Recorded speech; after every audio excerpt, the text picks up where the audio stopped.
Bonsoir YouTube, ici Largo pour une nouvelle journée à Pogoren, la ville en guerre dans Wisła of Mine, le jeu de plateau, un super jeu. Et nous sommes rendus eh bien déjà à la 6e journée, donc avec nos personnages que voici. Donc nous avons Sveta, Anton, Emilia et Zlata. Voici leur situation au début de cette journée. On va remettre le curseur de bruit sur 1. Donc merci à tous les viewers qui m'ont laissé quelques messages. Donc on a Patrick, on a comme d'habitude Kansas, Arnaud, un certain nombre de personnes. Donc merci d'avoir vu la vidéo. Donc vous m'avez appris effectivement une particularité, c'est que lorsqu'on sait qu'on va déblayer sur un lieu, enfin qu'on va dans un lieu avec des gravats, une porte bloquée, peut-être une entrée de sous-sol, des gravats, et bien pour les gravats il faut une pelle, pour la porte bloquée, eh bien je suppose qu'il faut un crochet, enfin ce type de choses. Et donc on peut peut-être prévoir un petit peu le matériel dont on peut avoir besoin sur un lieu particulier. Ça je l'ignorais. Petite question, je profite scandaleusement que cette vidéo soit vue, mais j'ignore exactement quelle est la différence entre les lieux moyens, petits et grands. Est-ce que c'est une question de risque? Est-ce que c'est une question de butin? Pour l'instant, je ne sais pas. Mais peut-être que vous avez la réponse. Donc, si vous l'avez, je la veux bien. Alors, on va commencer cette journée. Maladie contagieuse. Ajoutez 2 sur la case de froid, augmentez de 1 la maladie de tous les personnages malades. Non, ça c'est pas bon du tout. C'est extrêmement mauvais. Alors 2 jetons de froid. Voici. Et Sveta passe à 4 en maladie. Épilogue, voire 285. Aïe, ça c'est pas bon du tout. 285.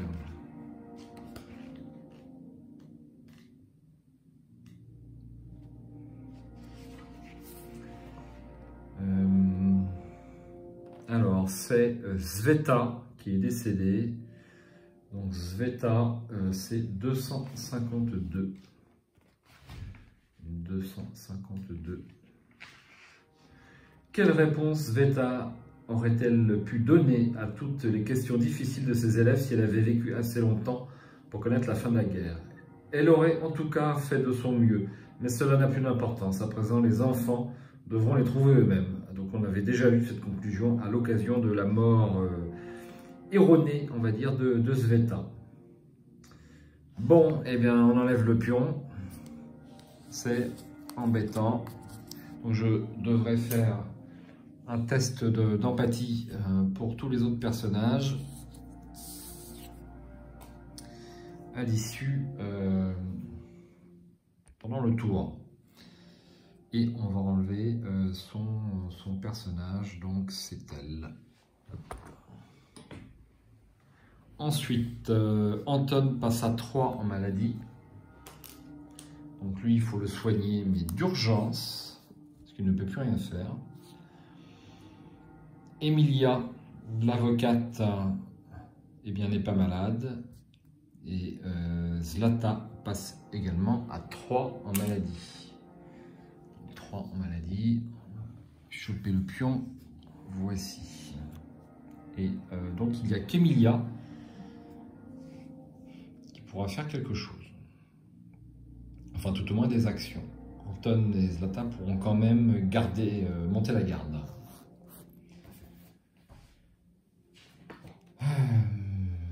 Je défausse cette carte extrêmement fâcheuse. J'espère que cette partie ne va pas se terminer prématurément. Donc on va faire les actions de jour. Donc je n'ai qu'une seule action avec Emilia et c'est tout. Donc bien sûr, je vais aller dans le meuble. Je pense que c'est la meilleure des choses à faire. Le meuble, donc avec Emilia, l'avocate. Et avec son action, on va fouiller le meuble. Vous gagnez 2 pièces mécaniques, 2 pièces électriques, un élément cru et un bois. Bon, c'est déjà ça. Alors, 2 pièces mécaniques, 2 pièces électriques. Alors, une pièce mécanique, eh bien, je vais en avoir... Non, j'ai bien les deux. Un bois et un aliment cru. Voici ce que je rajoute dans la réserve. J'ai pas mal de choses, mais malheureusement, je n'ai plus d'action.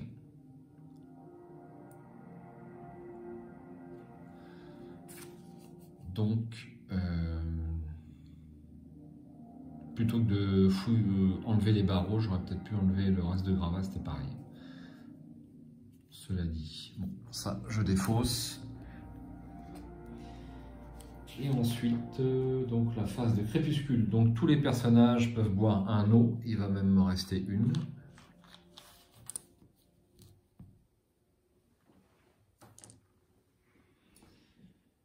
Ensuite, tous les personnages vont manger, mais je n'ai pas grand-chose à manger. Donc j'ai 2 faim 1 et 1 faim 2. Donc je vais donner l'aliment cru à Zlata. Donc sa faim diminue de 1. Et pour les 2 autres personnages, la faim augmente de 1.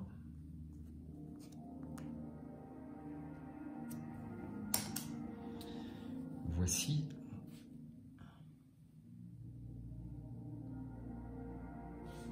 Alors, au niveau fatigue, on en est où? Donc, Anton est très fatigué. Si on passe à 4, il se passe quoi? Ouais, ok. Donc, Anton va dormir. Il va dormir dans un lit. Au moins, il sera reposé.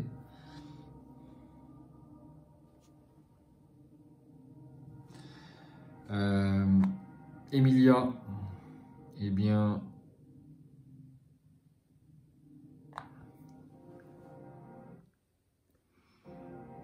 Emilia, qu'est-ce que je lui fais faire à Emilia?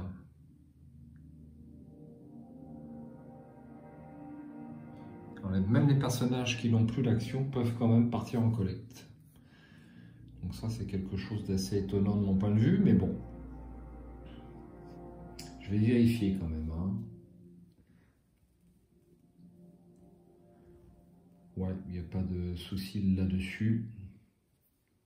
Bon, moi, je vais envoyer Zlata partir en collecte. Alors, elle va où en collecte? Donc, j'ai besoin de nourriture, c'est impératif. Donc, on a des aliments crus à la villa ici. Donc, il y a des gravats et une porte bloquée. Donc, est-ce que je prends la scie ou est-ce que je prends la pelle? Le crochet, je veux dire. Est-ce que j'ai un crochet? Non, j'ai pas de crochet. Bon, bah, ça sera la pelle que je prends avec moi, mais ça pèse 1. Voilà pour l'affectation des personnages. Donc, Anton, eh bien, la fatigue revient à 0. La fatigue passe à 2 pour Emilia et la fatigue passe à 2 pour Zlata.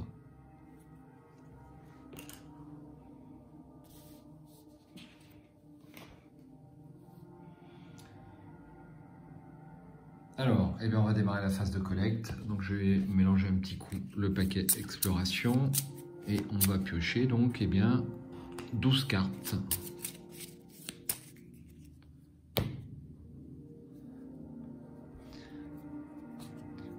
Alors, 1, 2, 3, 4, 5, 6, 7, 8, 9, 10, 11 et 12 que je pose sur le paquet de l'inconnu. Alors la question, est-ce que je reconnais les environs ou pas de la villa en ruine? Bof.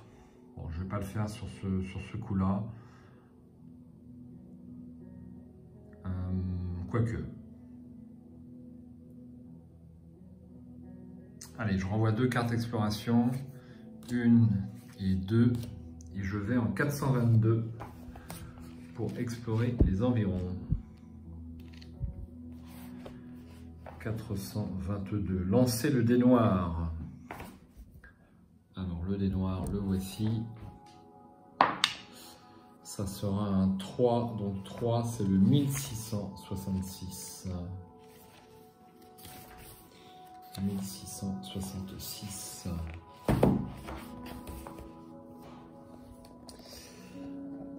Il s'agit d'une vieille villa dans un quartier riche. Des rumeurs prétendent que des déserteurs l'ont choisi comme repère. Ils sont certainement dangereux et méfiants envers les étrangers, mais ils doivent avoir des provisions de côté, comme des rations militaires et de la nourriture en conserve. La situation peut être dangereuse car les déserteurs ne sont pas des soldats disciplinés. Lors de cette collecte, quand vous devez piocher une carte habitant pour la première fois, prenez à la place la carte déserteur dans le paquet Resolvela. Aïe! Eh ben, j'ai pas intérêt à faire de bruit parce que les déserteurs, ça peut peut-être être compliqué. Alors, est-ce que je lui donnais une arme au fait? J'ai complètement oublié. Fort logiquement, je lui donnais une arme puisque je n'ai qu'un seul personnage qui monte la garde. Donc, quoique, on va être raisonnable. Je vais pas lui donner d'arme. Je vais lui donner une arme. Je lui donne le pistolet avec 2 munitions. Donc elle ne pourra ramener que 2 dans son pactage. Ça me paraît logique, hein, puisque en plus je risque de me faire voler ses armes. Donc il faut être prudent quand même. Eh bien, on va piocher une première carte exploration. Qu'est-ce que c'est? Pas de chance, lancer le dé pour le bruit. Alors heureusement, je suis à 1. 3. Farfouiller, renvoyer une carte exploration ou lancer le dé pour le bruit pour choisir une trouvaille parmi les trouvailles spéciales de ce lieu. Je vais lancer le dé pour le bruit parce que je ne suis toujours qu'à 1, c'est logique. 2, je m'en tire bien et je vais choisir quelque chose. Je vais choisir l'aliment cru, hein, c'est nécessaire. Ça pèse 1, les aliments crus.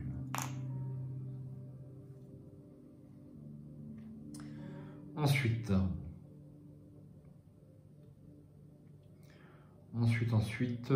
je vais piocher une nouvelle carte.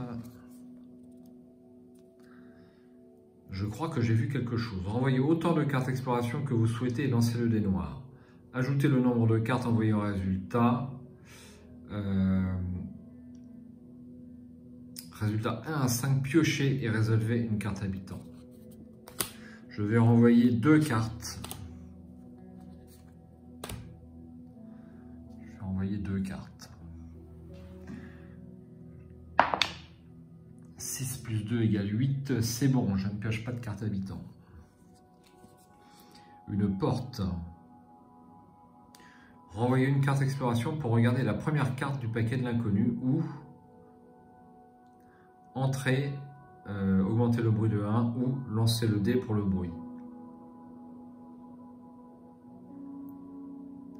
Eh bien, je vais plutôt entrer et je vais lancer le dé pour le bruit parce que je suis toujours qu'à 1.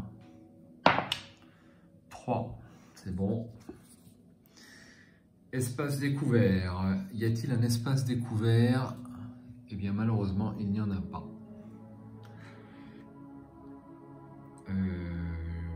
Donc je défausse et je continue. Une cachette. Vous pouvez ignorer cette carte ou renvoyer 2 cartes d'exploration pour la garder sur l'aire d'exploration et l'utiliser à n'importe quel moment de cette collecte. Vous pouvez défausser cette carte après le jet pour le bruit pour ignorer une rencontre, ne piochez pas de carte habitant ou effectuer une attaque en traître. Combien de cartes me reste-t-il? Il me reste que 2 cartes. J'ignore la carte. Et je continue. Le poids de la réalité. Piochez une carte dans le paquet de couleurs pour connaître la couleur du script. Alors, je vais mélanger, c'est pas possible, je vais tirer que le bleu. Je vais mélanger un petit coup parce que j'ai du mal à croire que c'est bien mélangé. Je vais tirer que du bleu, c'est quand même bizarre. Bon, là c'est du rouge. Je pense que je psychote, mais c'est normal. Alors, du rouge, et ensuite, je révèle la première carte du paquet d'exploration. Rouge, ça sera 682. 682.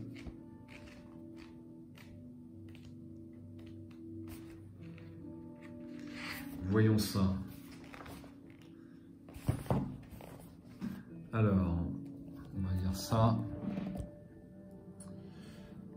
Nous interrompons notre exploration. Quelqu'un d'autre se trouve dans la pièce. Nous ne distinguons pas sa silhouette assise sur un rocking chair. Il est vivant, peut-être dort-il. Le canon d'une arme miroite sur une table juste à côté de lui, à portée de main. Nous partons discrètement en retour de jeu. Nous nous approchons doucement pour prendre son arme, voire 1607. Nous ne vous voulons pas de mal, voire 1151. Eh bien, je vais plutôt aller en 1151, je ne lui veux pas de mal. 1151. Le vieil homme en uniforme tient dans sa main la photo d'un enfant. Il lève la tête et regarde dans notre direction, même s'il n'a pas l'air de vous voir. Lorsqu'il parle, nous avons l'impression qu'il s'adresse à des fantômes. Finissez-en. Ils ont commencé par tuer mes enfants. Maintenant, c'est le tour de mon petit-fils. Je les ai laissés mourir. Rendez-moi service, tuez-moi. Vous devez continuer à vivre. Nous nous battons chaque jour pour survivre. D'autres personnes ont besoin d'aide. Allez leur porter secours, voire 1480. Nous allons réaliser votre souhait. L'un d'entre nous lève son arme, voire 1313. N'importe quoi, ce n'est pas à nous de nous en charger. Retour au jeu. Eh bien, je vais lui dire de continuer à vivre. Nous nous battons chaque jour pour survivre. D'autres personnes ont besoin d'aide. Allez leur porter secours. 1481. Alors, 1481. C'est ici. Page suivante. Hop.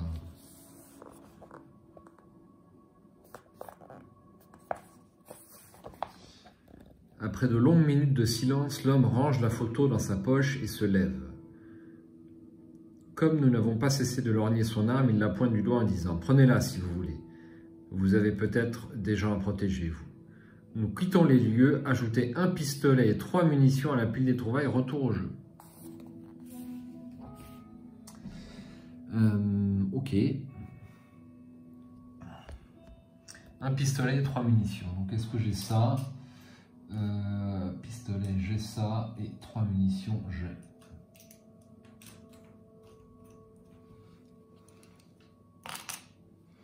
Alors le problème, c'est que je n'ai ni trouvé, j'ai pas trouvé de médicaments, j'ai pas trouvé de nourriture. Bon, tant pis. Ça, on va le remettre en dessous. Ça, ici, il me reste une carte. Vous pouvez ignorer cette carte ou fouiller les décombres, renvoyer 2 cartes exploration, augmenter le bruit de 1, augmenter le bruit de 1 et lancer le dé pour le bruit. Piocher et résoudre une carte du paquet de trouvailles, ligne décombre. Eh bien entendu, je vais augmenter le bruit de 1 et je lance le dé. 7, c'est bon. Trouvailles, ligne, décombre. Livre, 2 pièces mécaniques. C'est pas ça qui va me faire bouffer. Livre et 2 pièces mécaniques. Il n'y a plus, si, il reste un livre. Pièce mécanique, il en reste une. Et c'est tout.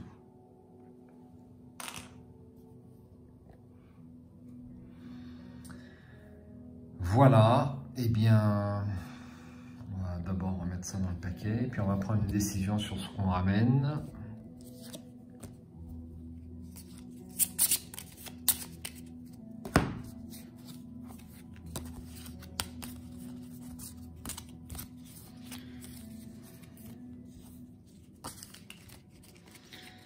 Et voilà. Alors, on va être lourdement chargé malheureusement.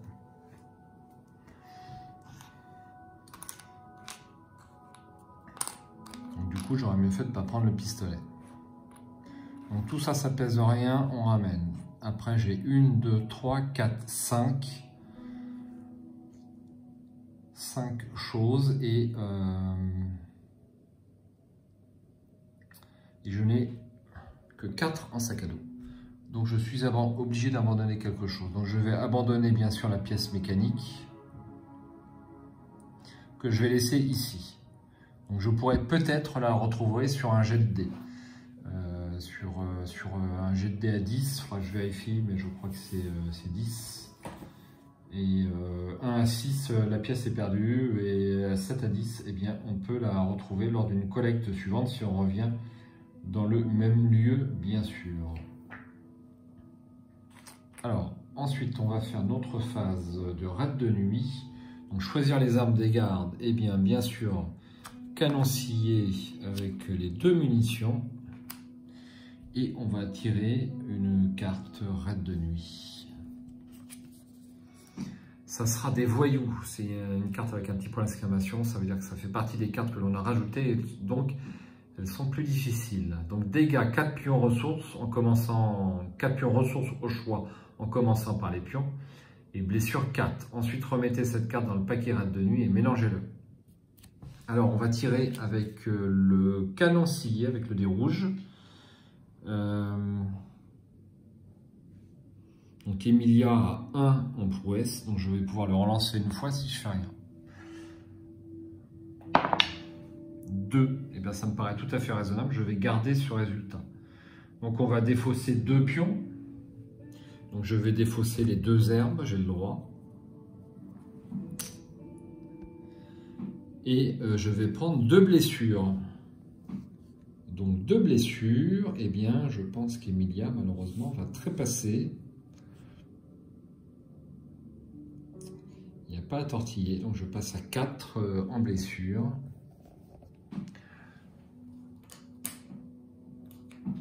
Voici le pion 4, épilogue, voire 285. 2 personnages tués lors de ce tour. 285. Et c'est donc Emilia. 1235. Emilia a rejoint la longue liste des victimes de ce conflit dévastateur. Qu'elle était jeune et en bonne santé n'y a rien changé. Nous sommes tous égaux en temps de guerre. Retirez ce personnage du jeu, retour au jeu. Ok, et ben deuxième personnage qui part. Je ne peux pas récupérer le bandage malheureusement, il m'aurait été utile. Donc Emilia. J'enlève les petits jetons. Il me reste que Zlata et Anton. Anton étant le seul personnage d'origine. Et je remélange les voyous.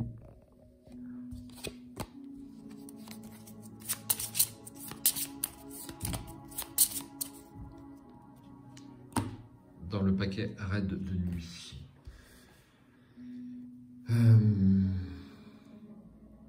Alors, on va assigner les médicaments bandage et herbes médicinales. C'est très simple, je n'en ai pas. Et on va faire revenir donc les personnages. Enfin, le personnage.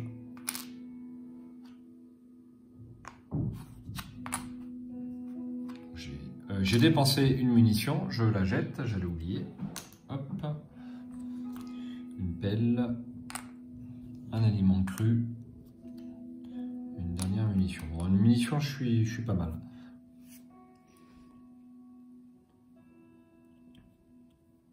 On va piocher et résoudre une carte destin. Alors, il faut que j'enlève le personnage. C'est elle. Et lui a fini son somme.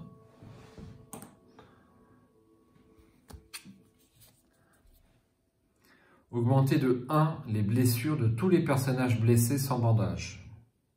Je n'ai pas de personnages blessés.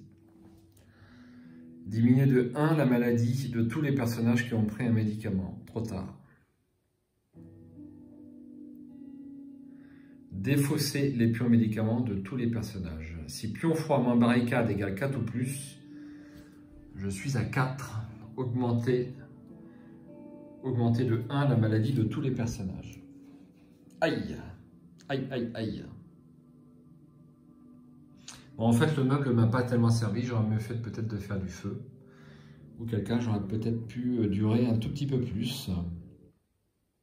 Eh bien, Anton passe à 4 en maladie. Et je vais voir l'épilogue en 285. 285, donc c'est Anton, c'est le 1097. 1097. Anton n'obtiendra jamais sa récompense. Malgré le sacrifice de ses étudiants, il n'a pas pu survivre. Les théorèmes qu'il a prouvés, les étudiants qu'il a guidés et inspirés, tous ont disparu. Retirez ce personnage du jeu. Eh bien, ça va être la fin de cette belle aventure, puisque Anton était le dernier personnage d'origine au début. Donc, je suis arrivé au chapitre 3. Quelle était l'aide? Diminuer de 2 le mal-être de tous les personnages. Ça ne m'aurait pas tellement aidé non plus. Eh bien, malheureusement, c'est fini. Il n'y a pas à tortiller. Je ne peux plus réussir cette campagne. Je pourrais la continuer avec un personnage, pourquoi pas, mais je ne peux pas la réussir. Donc je vais l'arrêter là, hélas. Donc mon aventure Borgoren s'arrête et c'est extrêmement fâcheux. J'ai pris beaucoup de plaisir à faire cette partie. Je vais très rapidement redémarrer une autre, peut-être pas tout de suite à la lumière de mon expérience, puisque j'ai beaucoup progressé durant ces 6 journées. J'ai beaucoup appris, je ne vais pas faire les mêmes erreurs. J'ai installé un distillateur qui ne m'a servi strictement à rien. J'ai installé l'atelier de métallurgie, je n'ai pas eu le temps de m'en servir. Bon, je me suis servi du lit de chauffage, certes, mais bon, c'est pas... ça peut être beaucoup mieux optimisé, c'est une évidence. Et bon, c'est un jeu où il y a une phase d'apprentissage comme tous les jeux, et il faut souffrir pour pouvoir survivre, ça paraît logique. Donc je vais, lors de ma prochaine partie, introduire 2 modules de la boîte d'extension, et d'ailleurs je vais faire une petite vidéo sur la première boîte d'extension pour voir un petit peu ce qu'il y a dedans. Donc si ces 6 journées vous ont intéressé, je pense qu'on aura au moins quelques joueurs qui auront été intéressés. N'hésitez pas à mettre un petit mot. Si vous souhaitez une nouvelle partie, n'hésitez pas à le mettre aussi. Ça ne peut que m'encourager durant cette phase de confinement. Je dois avouer que ce jeu correspond tellement bien à la période difficile que nous vivons en ce moment écoutez, on y trouve un petit peu son compte. Alors peut-être que certaines personnes justement ne veulent pas jouer à ce type de jeu pendant une période qui ne se rapproche pas de la guerre, on en est loin avec ce confinement, mais encore que c'est une guerre contre un virus, donc l'analogie n'est pas abusive, mais moi personnellement, écoutez, on est dans l'ambiance, donc c'est fantastique. Donc merci à tous les viewers qui connaissent bien le jeu. Donc j'ai vu que Patrick connaissait très bien, Kansas, Arnaud, Adrien aussi. On a un certain nombre de personnes qui connaissaient bien mieux le jeu que je ne le connais et qui ont fait pas mal de parties dessus. Et donc c'est l'assurance que c'est un super jeu. Et il nous reste les 2 extensions à découvrir. Je vous dis à bientôt pour une nouvelle vidéo, donc très certainement sur la boîte d'extension de This War of Mine, et puis sur le signe des anciens sur la première extension, donc c'est les portails d'Arkham. Ciao, bonsoir, merci d'avoir accompagné mes 4 personnages pour cette aventure, et puis j'espère à très bientôt pour une toute nouvelle aventure sur This War of Mine, le jeu dans la ville en guerre.